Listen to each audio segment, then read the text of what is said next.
If you have any questions or concerns, definitely leave them in the description box. Where they sink one by one.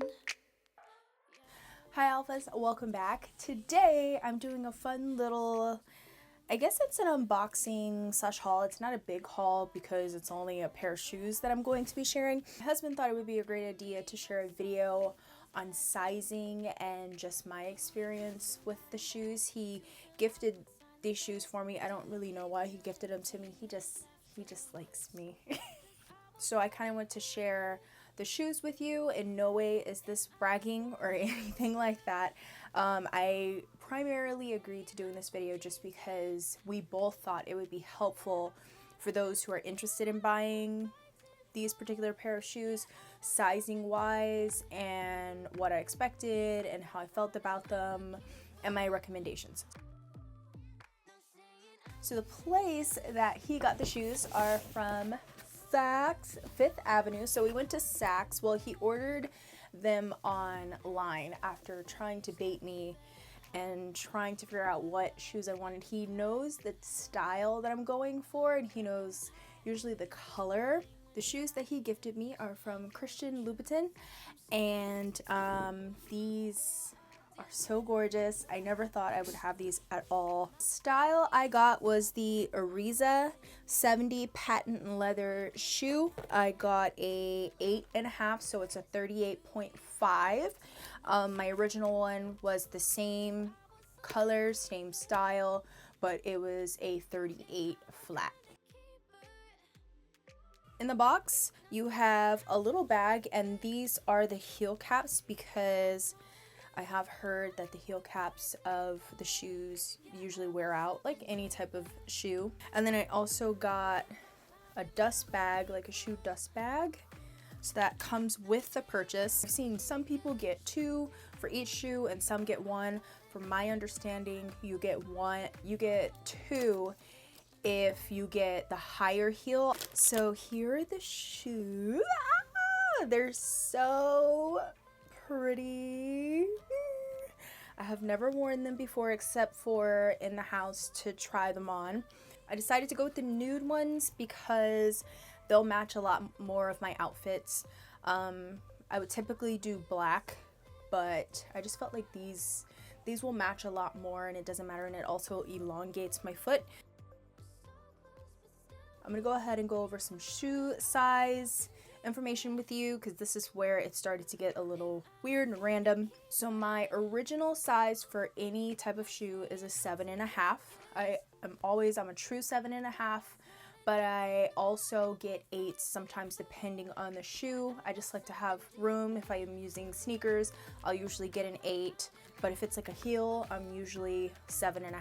When my husband was looking online, he's read a lot of reviews saying that you should get a size smaller or a size bigger. Louboutin is notorious for having uncomfortable shoes, but you look good. When I originally tried the 8s on, that's a half size bigger than a 7.5, they were okay. My foot can slip in it, it didn't get stuck, but my toes, because I have wider feet, it could be a number of things, either because I'm still trying to lose weight or the fact that these are just super narrow. I don't typically have wide feet, but these are for like super slim feet. They were saying that you should just walk around on carpet with them. The leather over time will stretch out and be comfortable. Felt like I would be fine, but if I could try a half size bigger than the half size that I already tried, maybe I would feel better and I could make the decision to either keep the ones I originally had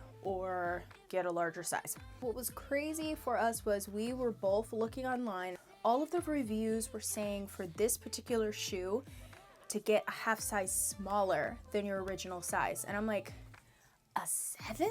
Like, I don't think that's gonna work for me. I don't believe that that's true because an 8 fits me true to size. It fit like a 7. Saying get a half size smaller. So we watched like all of these YouTube videos. We went through all of these forums, and we went on Saks website where they were saying like get a half size smaller. And I was not having it. I was like, I cannot. My feet will die. I will die. I will fall over and I will never wear these shoes ever again.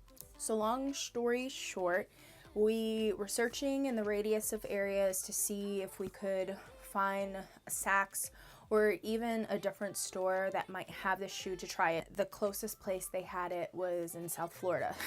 I tried the 8.5, and the 8.5, no lie, fits so much better than the 8. So when I was talking to the guy who was helping us with the exchange, because I essentially exchanged the 8s for the 8.5, I was like, we were looking at reviews online and they were telling us to get a half size smaller, and I was like, I already got a half size larger than my original shoe size, so I'm not sure how these people are saying get a half size smaller than your original size, because the ones that I had, the size 8s, were like, they were a little too small, which was a little odd because usually 8s are huge on me.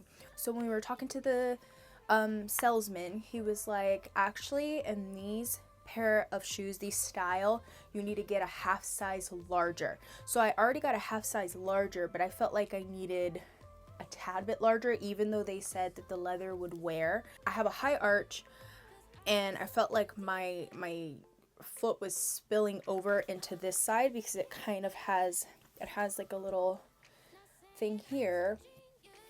On this side it's closed, but on this side it's open, and I felt like in this area my foot was spilling out, like overspilling. It was not attractive. It looked like I had humongous feet that were swollen and spilling over.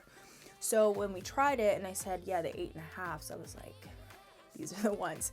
So I ended up going a full size larger than my original size. Now, this might not be the case for everyone. I do know the other style of shoes that they have, they say get a half size smaller for those, and he said, yes, for those you want a half size smaller, but for these you need a half size to a full size larger, depending on your foot.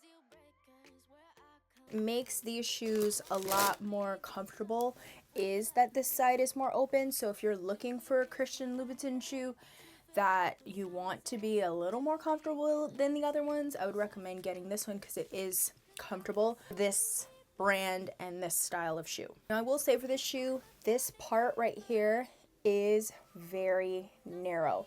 My toes cut off for here, so you are going to have some toe cleavage, as they say, and it's supposed to look that way. I went online, I did reviews, and I even asked the salesman, I was like, are my toes supposed to look like that? And he's like, yeah, that's the look that they're going for. So if you see your toes, they're not supposed to slide all the way in, and that's why this is very narrow. So my toes literally go up to like right here, and this is just nothing. This is just for the style of shoe.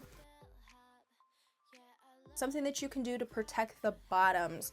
I learned this, you can take it to a place that can get a protective coat at the bottom to protect the red, because I have heard that this will like scuff and remove the red over time. I'm not going to do it for myself. I think here it's like $40 or $50. It probably varies from where you're living. I'm not going to do that. These are my first pair. I want to enjoy them. It's going to get dirty and gross at the bottom anyway, so I'm not going to spend the extra money. But if you collect shoes and you don't like that look, you can definitely go and get that done. For the heels, you can also go and get that redone if you want. I believe they'll saw them down or file them down, and then they'll fix that and repair that for you at an additional cost and fee. I would definitely just go on Google and look and see where they offer that. When you're trying on the shoe, it's super important that the bottoms are not marked up. They will not exchange or return them if the bottoms are scratched, if they look worn. So just be very careful. Only walk on carpet with them. Do not even walk on your tile or laminate floors because it will scuff. When we went to exchange my original ones, the first thing he did was flip it over and look. Like, he literally was like this, inspecting them to make sure that they weren't scuffed up, because they won't return them. So that's a super important thing. Also, if you are going to exchange it, keep everything with you because they're going to ask you for it. If you have any questions or concerns, leave them in the comment box down below and I will do my best to assist you and find answers. I recommend doing a lot of your research because this is a lot of money to invest in a shoe, and my biggest tip is to just go to the store and try it. Don't trust online. Go to the store and try it on to be sure, because you're going to end up having to exchange it, and doing what I do, having to go all the way down somewhere else to exchange it for a bigger size or a smaller size. If you have these shoes or similar to it, I would love for you to leave your tips and tricks down in the comments for everybody else. I want this to be a super helpful video for everyone to use. Thank you so much for taking time to watch. Thank you, husband, for my beautiful shoes, and I will see you in my next one. Love yous. Bye. Love, a cry for help, but I'm tired of lying with liars. You're the truth, I'm scared to tell. There are deal breakers where I come from. My family don't suffer, fools glad they know. Do we kiss and lie?